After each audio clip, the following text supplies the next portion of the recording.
Hey guys, welcome back to another episode of One Room Schoolhouse. Today we are highlighting Harry Hoosier, who arguably is the namesake for Indiana, known as the Hoosier State. Now, we'll get into the story a little bit. One of the things that's kind of fun is if you look up where did Indiana get their name, Hoosier, what you will discover is that nobody really seems to know. If you even go to the Indiana State University website or just the government website of Indiana, they will tell you they're not really sure. They'll offer a couple suggestions of where it possibly could have come from. Maybe they say that people in the 1800s, maybe they had like these thick, maybe weird accents that if someone knocked on the door and we would say, "Who's there?" They said, well, maybe it sounded like Hoosier. And so, right, knock, knock, Hoosier. They're like, oh, it's the Hoosier State.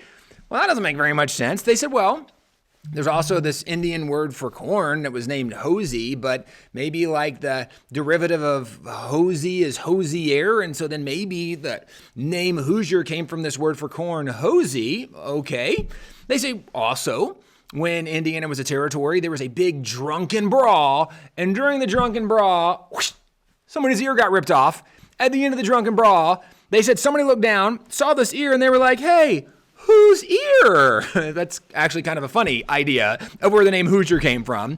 But one of the other options is there was a black evangelist from the Second Great Awakening era. His name was Harry Hoosier, and it's very well known that he was an influential pastor. He had great followings, huge groups that listened to him, and we know that a lot of the people that listened and even converted to Christianity under the ministry of Harry Hoosier moved into the Indiana territory, and actually many of them were known as disciples or followers of Hoosier. Therefore, they were known as Hoosiers. So it's possible that Indiana got their name Hoosier from Harry Hoosier, even though nobody seems to know for sure. Okay, so disclaimer, nobody knows for sure, but there's only one that makes any sense. And we want to tell you the story of the guy that makes the most sense of where Indiana got their name, and also specifically someone who was a very influential minister in the beginning era of the Second Great Awakening, Harry Hoosier. So, Elijah, why don't you start us off with what you know about Harry Hoosier?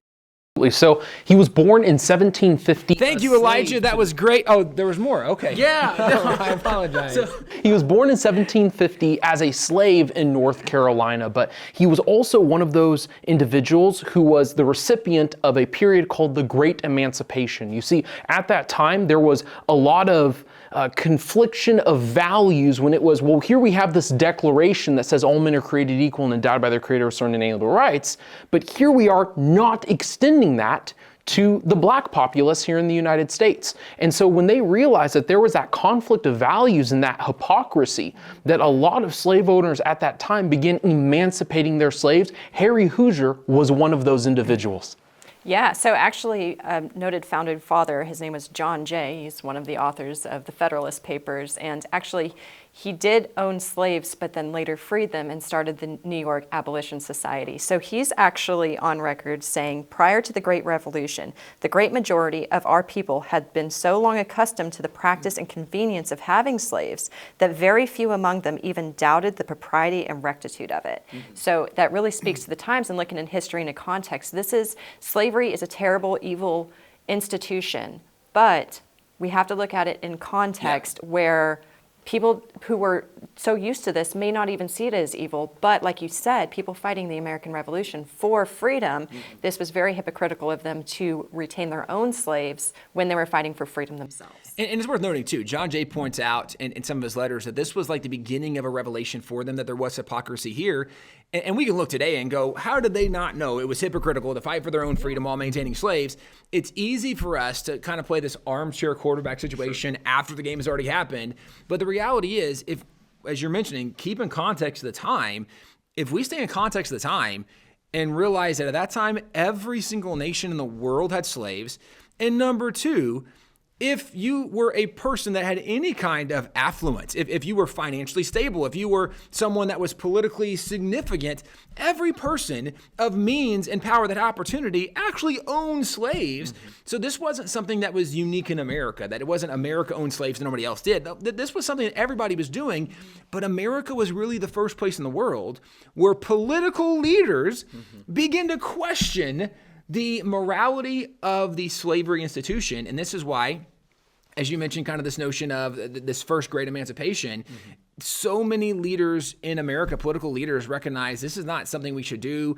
We should end slavery where they were able. And that's why every single northern state at the end of the Revolution really started with the Declaration of Independence. They began passing anti-slavery laws. And by 1804, every single northern state has passed laws for the abolition of slavery. As you mentioned also, Harry Hoosier was one of the beneficiaries of many of these individuals having this awakening that, hey, we probably need to move away from this institution of slavery. It's not great, as outlined in the Declaration that all men are created equal. And we have done videos before highlighting Thomas Jefferson from the original draft of the Declaration, where we even clarified like who were these all men created equal. Well, the largest grievance in the original draft was a grievance dealing specifically with the slave trade, with those that were enslaved, and he identified those as men, that these men that were enslaved. So when he says all men are created equal, he's very clear who we're talking about. That's what the founding fathers used. So let's go back to Harry. So Harry finds freedom. But like many people who had been enslaved at that time, he grew up without an education, did not know how to read or write, but did become a Christian and did become pretty fervent and passionate of his faith. Right, very much so. So he actually did a sermon on the barren fig tree in a church in Delaware, and historians say that that is one of the first sermons preached by a Black American, which is very substantial, and he converted to Methodism upon becoming free. Harry was very peculiar in that he showed no want to learn how to read, but instead he would have sermons and parts of the Bibles read to him, and he could articulate them and just say them so quickly, like he had just read them in almost a photographic memory, but auditory memory. Yeah. So, yeah. It really is pretty amazing that when you look at the historical records, as you mentioned, he didn't even show an interest to want to learn to read, but he had memorized such large passages of Scripture that he was able to memorize sermons that he had heard from other people, and his memory was so impressive that he was like, I don't need to read, somebody just read it to me and I'll memorize it. Like, that's an amazing mind that he is able to teach and preach and quote so many verses. So the idea that maybe as he begins preaching and he's traveling and he has somebody riding along with him and they're reading the Bible, or actually even more specifically, we would back up, he started off actually driving the carriage for one of the most prominent ministers of that time. Harry started traveling around with a very well-known Methodist preacher named Francis Asbury. Now, as I say that, does that bring anything to mind? Oh, I definitely have heard and seen things on social media about something happening at Asbury University, Asbury College in Kentucky. Seems like we've been seeing some kind of revival happening at that Asbury institution. Right. So Francis Asbury, he was definitely the namesake for that school, and he was so profound during his time, he actually preached 20,000 sermons and traveled 300,000 miles. That is equivalent to 12 times around the world. Yes. So, and Harry was preaching under him. And many bishops who heard Harry preach would say that people almost preferred Harry. Even Benjamin Rush, one of the founding fathers, one of the most prominent founding fathers, he actually noted that Harry is the best orator in America. And Benjamin Rush identified, right, because given that he hasn't had an education, he said, I've never heard a better orator, and he's heard everybody. Like Patrick Henry, anybody who thinks a great orator, Benjamin Rush has heard, and he's like, okay, this guy's never been educated, and what he's doing is impressive. And let's go back to Francis Asbury, because Francis Asbury invites Harry to travel with them. Harry is driving Francis Asbury between meetings, and Francis Asbury says, hey, why don't you come with me? I'll preach, and then afterwards you can preach, and that way, if there are Black people, if there are slaves, people that might not have felt comfortable coming to this meeting, they can go to your meeting. And people begin to note that Francis is getting a good crowd, but Harry's crowds are even bigger. And Harry began to develop a name for himself. He was incredibly well known, incredibly well spoken. He memorized large passages of Scripture, was able to give very compelling messages along the way. And in the midst of this, one of the groups that he just seemed to connect so well with was the skilled labor, the blue-collar workers, right? Those who are working with their hands and their back and they're sweating a lot. And these weren't the lawyers, right? They weren't the doctors. The blue jean wearers of the church congregation. There you go, right? So he's connecting on a different level. Now, the reason it matters is because a lot of the guys he's connecting with are the ones as the United States is expanding some of the holdings, or at least the recognition for those in the East Coast, right? Like, hey, there's more out west. Right. Well, Indiana Territory is something that people are recognizing. There's opportunity out there. So for those who like to work with their hands, who wanted to go try to better themselves on some area, well, we can just pack up and go west. It's also worth noting at this time that there were some theological disputes between denominations, not unlike things that still can happen at times today. But when you look back in the 1700s, 18th century, there was a heavy bent toward Calvinism from like every major denomination. In the Second Great Awakening, there's definitely a shift toward this Armenian feel, where in the Armenian feel that you need to choose to be godly, you need to choose righteousness, you need to choose these things. And as Harry is preaching some of this, and people are converting, they're embracing Christianity, they're repeating some of this notion to other people that you need to choose godliness, choose righteousness, choose to do these things.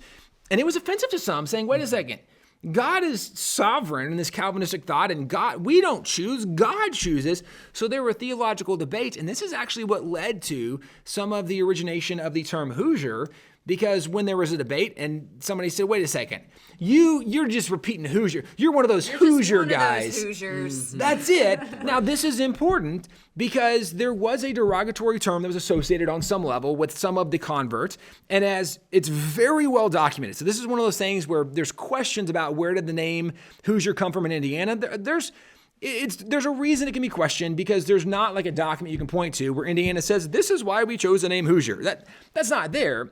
But what is well documented is the significance of Harry Hoosier, the influence of Harry Hoosier, and it's well documented even the criticism that was thrown at people with the derogatory term at the idea that calling, well, you're just one of those Hoosiers.